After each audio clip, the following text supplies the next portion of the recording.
क्या कोई मरने के बाद भी सरहद पर पहरा दे सकता है?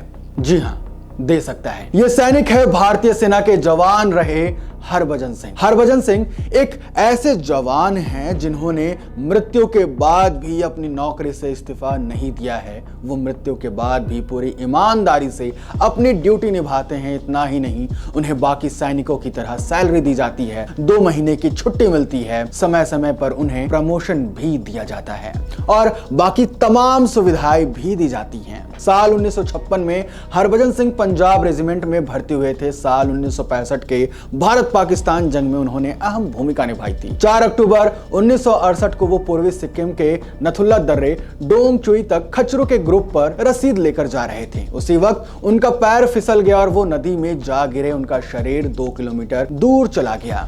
हरभजन सिंह की तलाश शुरू हुई। 5 दिन सर्च ऑपरेशन के बाद उन्हें लापता घोषित कर दिया गया।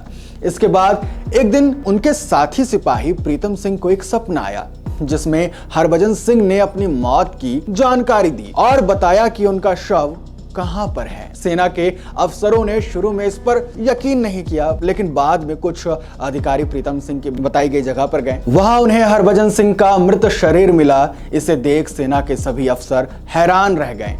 बाद में सेना ने छोकिया छो नाम की जगह पर उनकी समाधि बनाई। वे सैनिक दोस्तों के सपने में आने लगे और बताया जाने लगा कि बाबा अब भी सीमा पर पेट्रोलिंग करते हैं। कई बार तो उन्हें स्वप्न में किसी खास जगह के बारे में भी वो बताते थे। वहां चीनी सैनिकों की हलचल देखी जा रही है और जब भारतीय सैनिक वहां पर जाते थे तो ये बात पूरी तरीके से सही मिलती थी। धीरे धीरे ये बात चारों तरफ फैल गई कि हरभजन सिंह अब भी ड्यूटी को लेकर चौकस हैं। उनकी रूह सीमा की आज भी रक्षा कर रही है। भारतीय सेना के अलावा चीनी सैनिकों का भी ये मानना है कि उन्होंने रात के समय बाबा हरभजन सिंह को घोड़े पर सवार होकर गश्त लगाते हुए देखा है।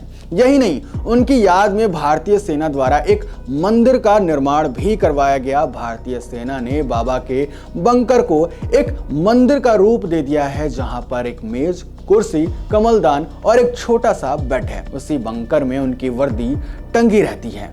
कहते हैं कि कभी कभी ये वर्दी इस्तेमाल हुई है। ऐसा लगता है जिसे बाद में फिर से धुलकर टांग दिया जाता है।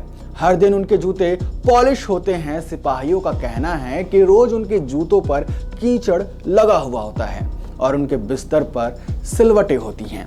उनके चमत्कारों के बाद उन्हें रिटायर ना मानकर उन्हें प्रमोशन भी दिया गया और कैप्टन बनाया गया। बाबा हरभजन सिंह को सम्मान तो दिया गया, लेकिन जब भारत और चीन की सेना के बीच फ्लैग मीटिंग हुआ करती थी तो उनके लिए एक कुर्सी लगाई जाती थी। हर साल सिक्किम से उनका सामान न्यू जलपाईगुड़ी रेलवे स्टेशन पर लाया जाता है और वहां से पंजाब के उनके मूल निवास कपूरथला पहुंचाया जाता है।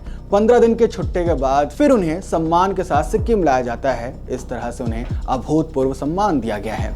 आज तक उन्हें भारतीय सरहद पर पहरा देते हुए लोग देखा करते हैं। दोस्तों, आपको ये वीडियो कैसी लगी नीचे कमेंट बॉक्स में हमें जरूर बताइएगा।